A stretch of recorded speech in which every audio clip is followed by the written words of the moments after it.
Ciao a tutti, oggi in questo video vi mostrerò come riuscire a moltiplicare lei, l'aloe, che sia arborense o sovera sarà completamente indifferente e lo farò mostrandovi una tecnica davvero insolita e particolare, ma vi assicuro efficace, ovvero quella tramite l'utilizzo di stuzzicadenti o bastoncini. Seguitelo e provate a rifare ciò che vi mostrerò perché vi assicuro che quando otterrete piantine come questa sarete davvero contenti di averlo fatto.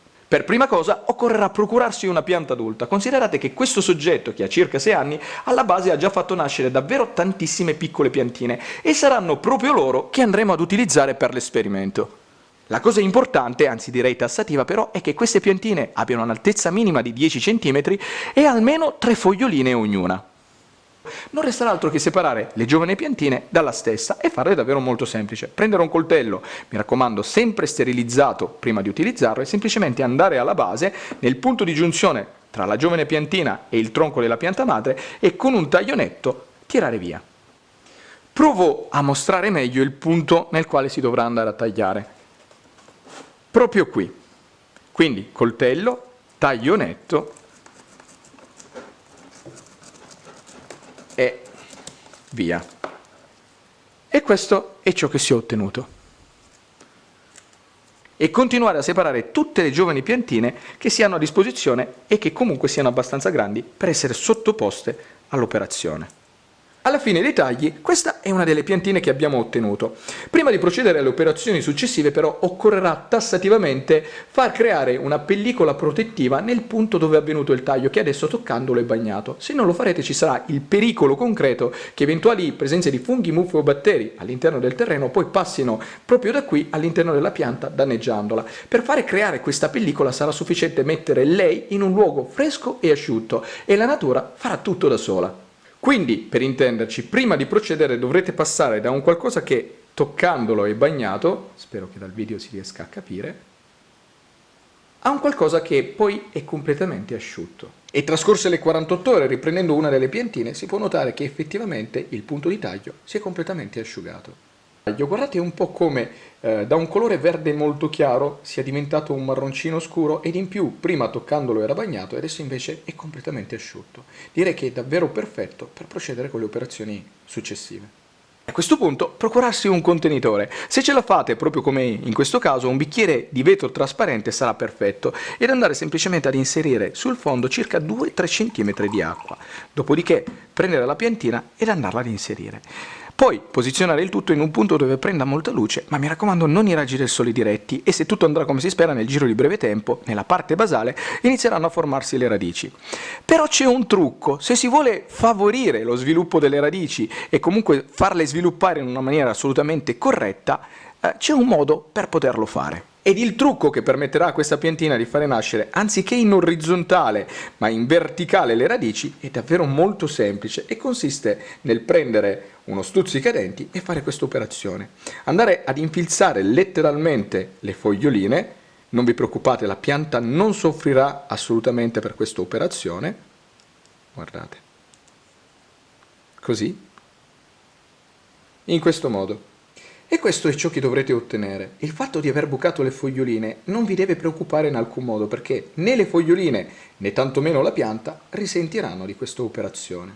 E a questo punto semplicemente andare a riposizionare nuovamente la piantina sul bicchiere ed andare ad integrare con un pochettino d'acqua, in modo che il filo dell'acqua vada a ricoprire per almeno 1 centimetro la parte basale della stessa. Una cosa davvero importante, anzi direi tassativa, è il fatto che il livello dell'acqua per tutto il periodo dell'esperimento, quindi sino a che la pianta non avrà creato l'apparato radicale, resti sempre a contatto con la piantina, quindi che non scenda mai. Se dovesse capitare, allora semplicemente riprendere un pochettino d'acqua e andare ad integrarla.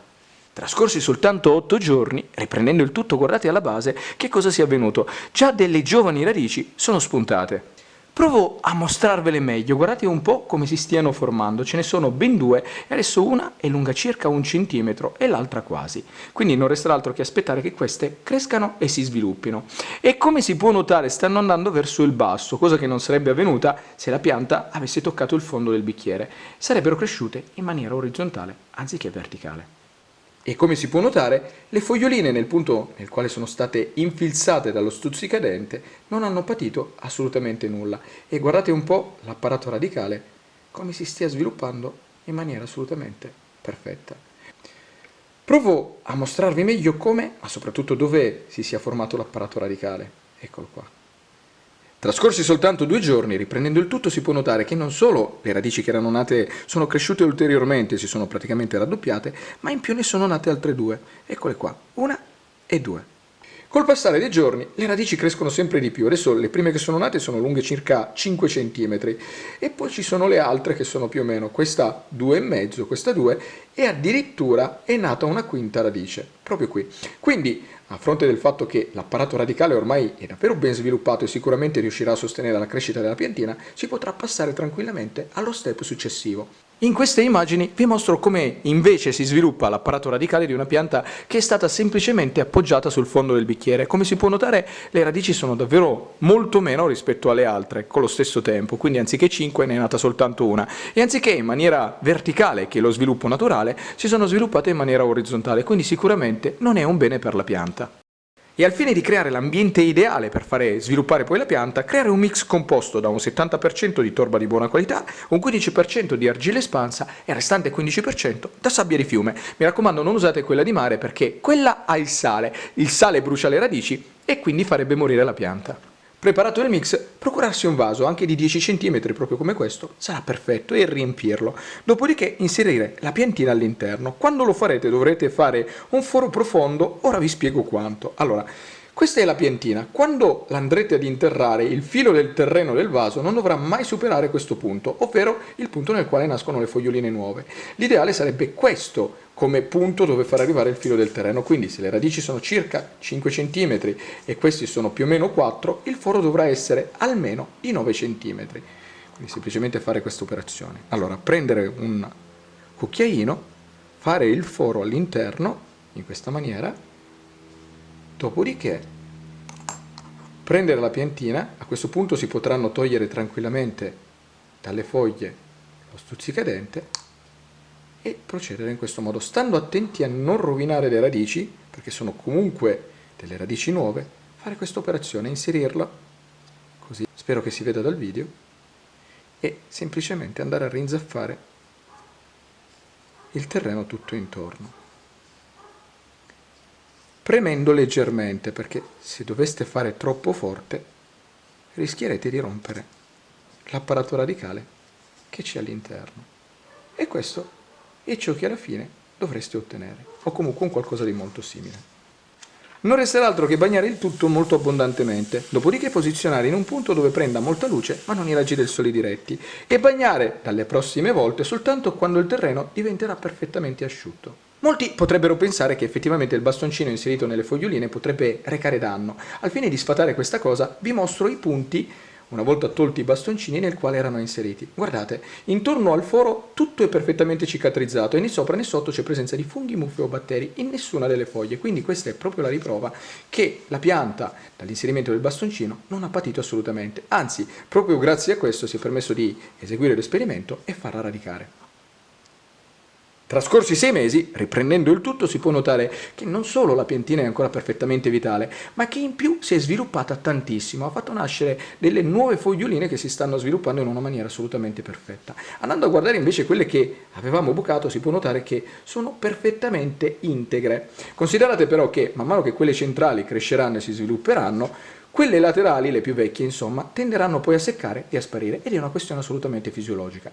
Trascorsi 2 anni, la pianta è cresciuta davvero tantissimo. Le prime foglioline di cui era composta sono state assorbite dalla stessa, seccate e ormai cadute, e al loro posto sono nate quelle nuove, che sono molto più grandi e più lunghe rispetto a quelle precedenti. Considerate che man mano che la pianta crescerà, il vaso dovrà essere cambiato con una cadenza di circa una volta l'anno, e quando lo farete prendete un vaso più grande rispetto a quello precedente di circa 5 cm, e quando farete questa operazione cambiate anche il terreno.